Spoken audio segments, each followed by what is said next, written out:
আসসালামু আলাইকুম ওরহমতুল্লাহি ওবরাকাত। আলহামদুলিল্লাহ ওসসালাতু ওয়াসসালামু আলা রসুলিল্লাহ আম্মা বা'দ।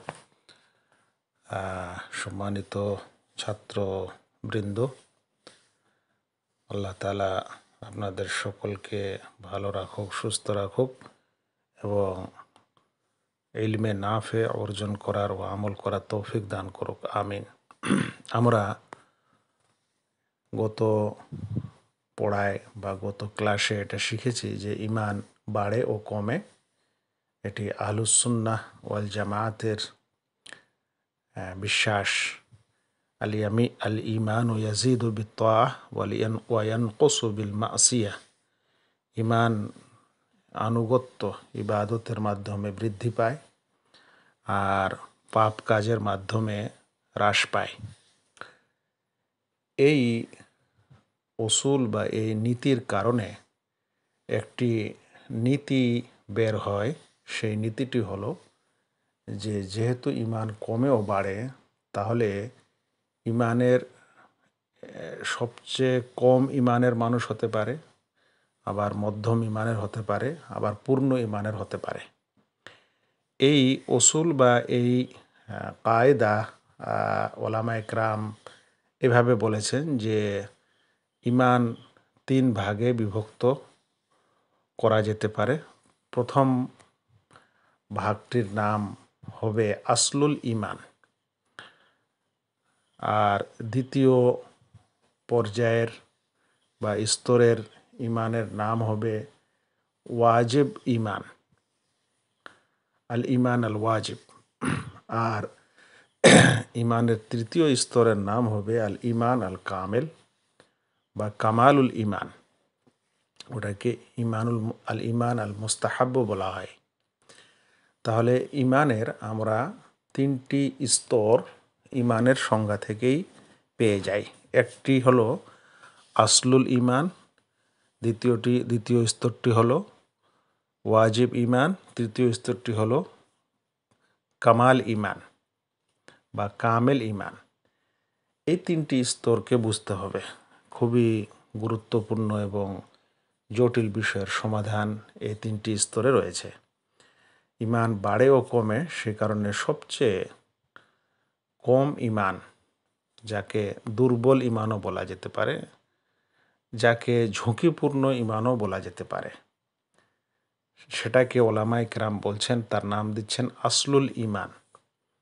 আসলুল ইমান মানে ইমানের মৌল বিষয় থাকা, যেটা বাদ গেলে আর সে মানুষ মুমিন থাকবে না।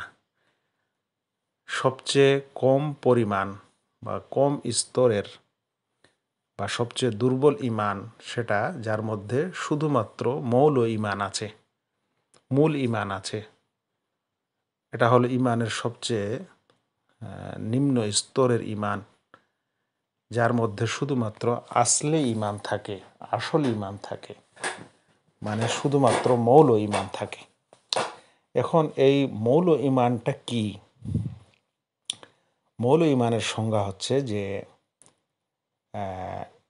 যে মানুষ, যেটা ইমানের সংজ্ঞা, অর্থাৎ যে ব্যক্তি অন্তরে বিশ্বাস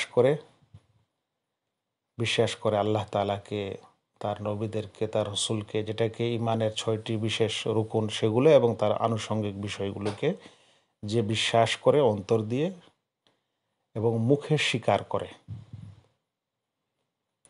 আর তার সাথে সাথে আমল করে, তাহলে তাকে বলা যাবে তার মধ্যে মৌল ইমান রয়েছে, ইমানের সে নিম্ন পর্যায়ে রয়েছে। আচ্ছা, যদি সে সম্পূর্ণ আমল করে তাহলে তার ইমান পূর্ণ হবে, কিছু করে তাহলে ইমান কম হবে,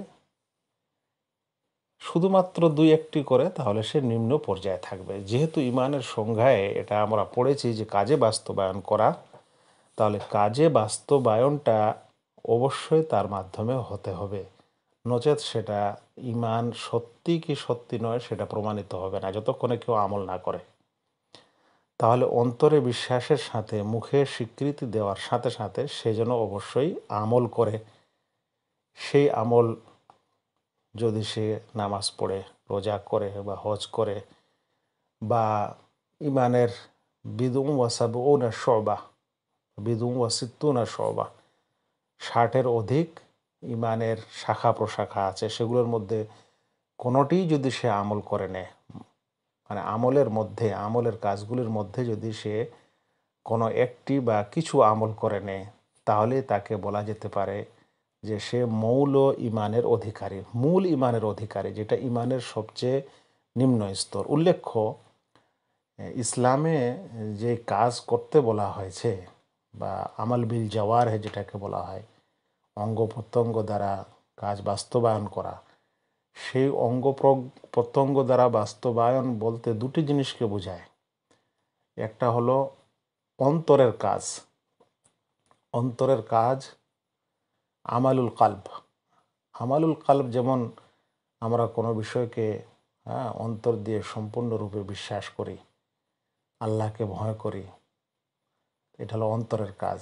আল্লাহ তাআলাকে ভালোবাসি, এটা হলো অন্তরের কাজ। আল্লাহ তাআলার কাছে আশা করি, এটা হলো অন্তরের কাজ। তাহলে একজন মানুষ যখন মুমিন হবে, তখন অন্তরের এরকম যেন তার কিছু আমল অবশ্যই থাকে। অনুরূপ তার যেন জাওয়ারে বা অঙ্গ প্রত্যঙ্গ দ্বারাও যেন আমল হয়। যেমন বললাম একটু আগে, নামাজ আদায় করে, হ্যাঁ কোরআন পড়ে, তো কিংবা হারাম কাজ বর্জন করে, সেজন্য মৌল ইমান যাদের মধ্যে থাকে তারা অবশ্যই শিরক বর্জন করবে, অবশ্যই কুফর বর্জন করবে, নচেত তাদের মৌল ইমানের মধ্যেই থাকবে না। এটাকে বলা হবে মূল ইমান বা আসলুল ইমান, ইমানের নিম্ন স্তর, যার মধ্যে শুধুমাত্র আসল ইমান থাকে। আসল ইমান একটি এমন বিষয় যে সেটাকে ভাগ করা যাবে না, সেটা নষ্ট হয়ে গেলে ইমান থেকে সে বেরিয়ে যাবে। এটা হলো আসলুল ইমান, যার মধ্যে অন্তরে দৃঢ় বিশ্বাস, মুখে স্বীকৃতি সহ আমল আছে। সম্পূর্ণ আমল নয়, কিন্তু অবশ্যই কিছু না কিছু আমল আছে। তাহলে সেটা হলো মূল ইমান, এবং এটা হলো ইমানের সবচেয়ে নিম্ন স্তর। এই স্তর মানে বোঝা যাচ্ছে যে তার ইমান পূর্ণ নয়, ঘাটতি আছে। এখন দ্বিতীয় স্তর হচ্ছে, এর চাইতে উপরের স্তরটির নাম হচ্ছে ওয়াজিব ইমান। ওয়াজিব ইমান বলা হয় এমন ইমানকে যেখানে মানুষ এই ইমানের বিষয়গুলিকে বিশ্বাস করে, স্বীকার করে, এবং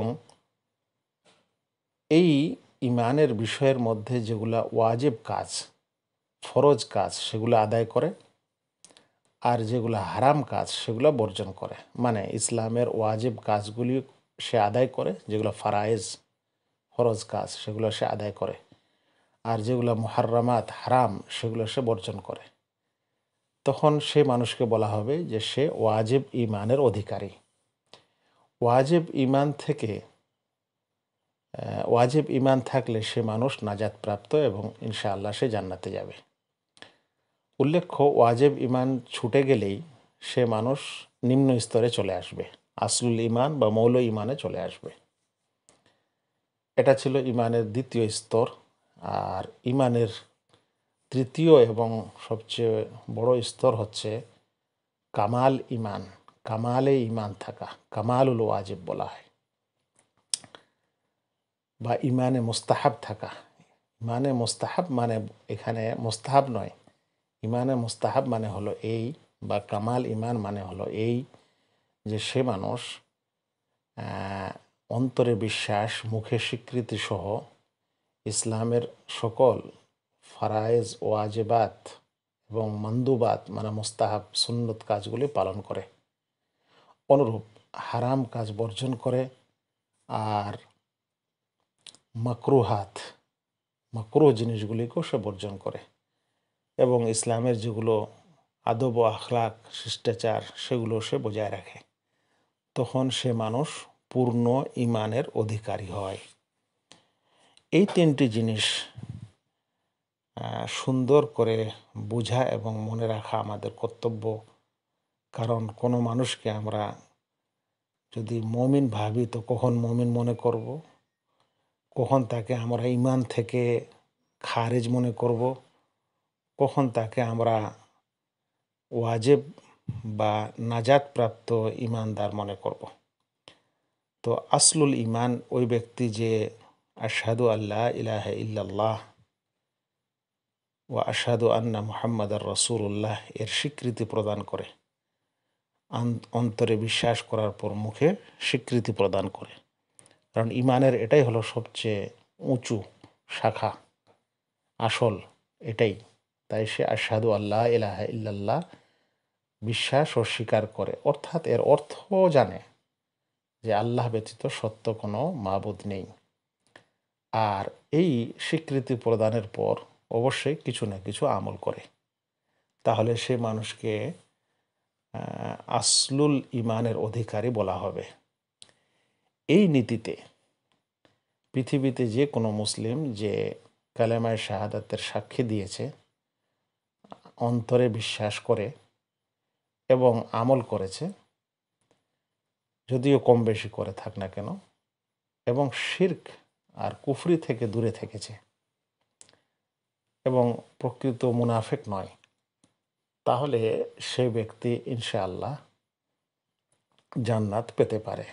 আর এরকম ব্যক্তিরাই বিভিন্ন ক্ষেত্রে শাফাআতও পেয়ে যাবে, যদিও তারা জাহান্নামে যায়, এবং সেই শাফাআতের কারণে তারা জাহান্নাম থেকে জান্নাতে চলে যাবে ইনশাআল্লাহ। বাকি থাকলো যেটা ওয়াজিব ইমান, যেখানে মানুষ অবশ্যই হারাম কাজগুলি বর্জন করবে ইসলামের, আর ওয়াজিব ও ফরজ কাজগুলি পালন করবে। এই পর্যায়ের কম করে হলে আমাদেরকে হওয়ার চেষ্টা করতে হবে, কারণ এই ইমানই মানুষকে নাজাত দিবে। আর এর চেয়ে অতিরিক্ত হতে পারলে সোনায় সোহাগা, যেখানে ফারায়েজ ওয়াজিবাত ও মুস্তাহাব্বাত পালন করবে এবং মুহাররামাত হারাম এবং মাকরুহাত থেকেও মানুষ বেঁচে থাকবে। তো এই বিশ্লেষণটি আমাদের আহলুস সুন্নাহ ওয়াল জামায়াতের ওলামায়ে কেরাম বিভিন্ন ক্ষেত্রে করেছেন। আমি সেই ব্যাখ্যার সারাংশই আপনাদের সামনে তুলে ধরলাম, যদিও এটি একটি পড়া ইতিপূর্বে হয়েছে, কিন্তু একটু আরও বিশ্লেষণ করে এখানে বলা ভালো মনে করলাম। ইনশাআল্লাহ এরপরে আমরা একটি ক্লাস নেব বা ক্লাস করব, যেই ক্লাসে আমরা দেখব যে যদি কোনো এমন হাদিস বা এমন দলিল আসে, যেই দলিলে একজন আসল ইমানের অধিকারীকে যদি বলা হয় যে সে মুমিন নয় বা সে তার ইমান নেই, তখন ওর অর্থ কী হতে পারে? ইমান নেই মানে তার সম্পূর্ণ ইমান নেই, ইমান নেই মানে তার ওয়াজিব ইমান নেই, ইমান নেই মানে তার আসল ইমান নেই। এটা আমাদের বুঝতে হবে, কারণ অনেক এমন দলিল প্রমাণ আছে যেখানে আল্লাহ রাসূল সাল্লাল্লাহু আলাইহি ওয়াসাল্লাম বলেছেন সে মুমিন নয়। তখন আপনি সেটা কোন মুমিন ধরবেন? একেবারেই মুমিন নয়, না মৌল মুমিন নয়, মানে একেবারেই নয়, না সে ওয়াজিব মুমিন নয়, না সে পূর্ণ মুমিন নয়। এ সম্পর্কে আগামী ক্লাস করা হবে ইনশাআল্লাহ। বিষয়টি বুঝার এবং এর গুরুত্ব অনুধাবন করার জন্য দৃষ্টি আকর্ষণ করছি সবাইকে। চেষ্টা করবেন ইনশাআল্লাহ। ওমা আলাইনা ইল্লাল বালাগ। আসসালামু আলাইকুম ওয়া রাহমাতুল্লাহি ওয়া বারাকাতুহু।